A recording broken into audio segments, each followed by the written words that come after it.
Caring for our communities. People say that all the time, but what does that mean exactly? Our communities are vast, variant, complex, and culturally diverse. They're big, and they're getting bigger. So how exactly do we care for it? The whole of it. Mother Teresa said, "We ourselves feel that what we are doing is just a drop in the ocean, but the ocean would be less because of that missing drop. We can do no great thing, only small things, with great love." We are all humans who live wonderful, vibrant, and expansive lives, but we get old. We get sick. Things happen sometimes, and we break our bones, or worse. What happens to us then? Imagine the simple act of feeding our bodies, something we have done several times a day nearly our entire lives, becoming too much of a challenge. Right here, in this community, there are people whose independence is threatened by that challenge. I broke my leg, and I didn't have anything to eat. And I wasn't mad at myself because I usually have food in the house. But this time I didn't have food in the house. We were watching him go over to Sweet Bay or Publix and buy his cookies and bring them back, and piling up on the high carbs, the high sugar. And I wouldn't have been eating. I wouldn't have ever had anything to eat. She has osteoporosis all over her body, and she's got calcification in her right arm. She can barely move that. Meals on Wheels is a nonprofit organization that believes that their drop in the ocean, their part of caring for our communities, is about nourishing those people. How are you today? Oh, so, you. The heart and soul of this mission is comprised of several volunteers who knock on over 500 doors of Tampa's Homebound community, delivering hot, healthy meals. Meals on Wheels provides these meals because of what they believe in. But why do these volunteers do it? What are they getting out of it? Hi, WQIK. It's kind of made me a better person. I find myself a little bit more grounded. I find myself more patient, more caring of people. And it's really just given me a great perspective on life. Well, it's certainly gotten me into some neighborhoods I probably wouldn't have been in otherwise, and allowed me to have friendships with folks I never would have known. I tell my friends about it, and they ask me, do I get paid for it? And I say, no, it's volunteer work. And they tell me, you know, if you don't get paid, I wouldn't do it. I said, well, you're different. I say, I do it because I like it. It takes me about an hour to walk here. Sometimes 3/4 of an hour if I speed it up a little bit. I think Candy enjoys it just as much as I do. In fact, I think you're bringing me here. Otherwise, I wouldn't come so often. I wouldn't be so dedicated. Right, Candy?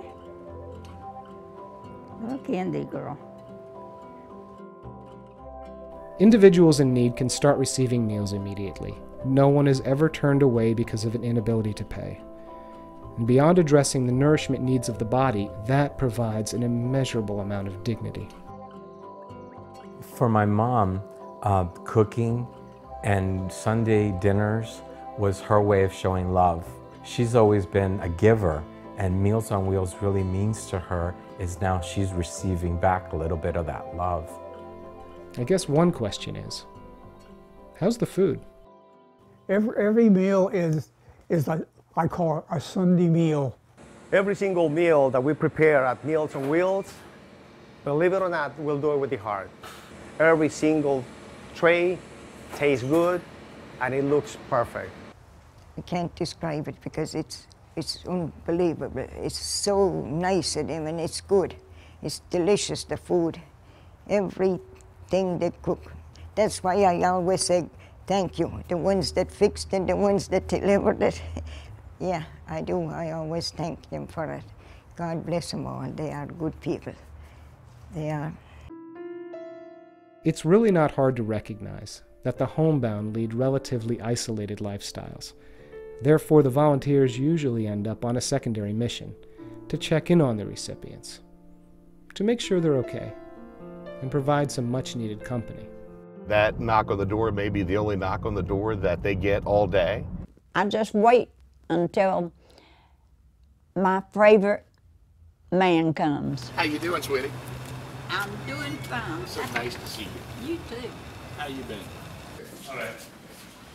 One lady, her husband died about a couple months ago, and she was distraught that her husband's children would put her in a nursing home and stuff like that. And I tried to talk with her, you know, encourage her. And it made me feel so good to hear her say one day, "Do you know, I look forward to Tuesdays for you to come and talk with me."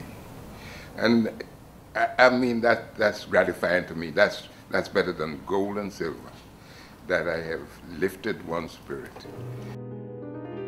It all comes down to independence. That's the thing.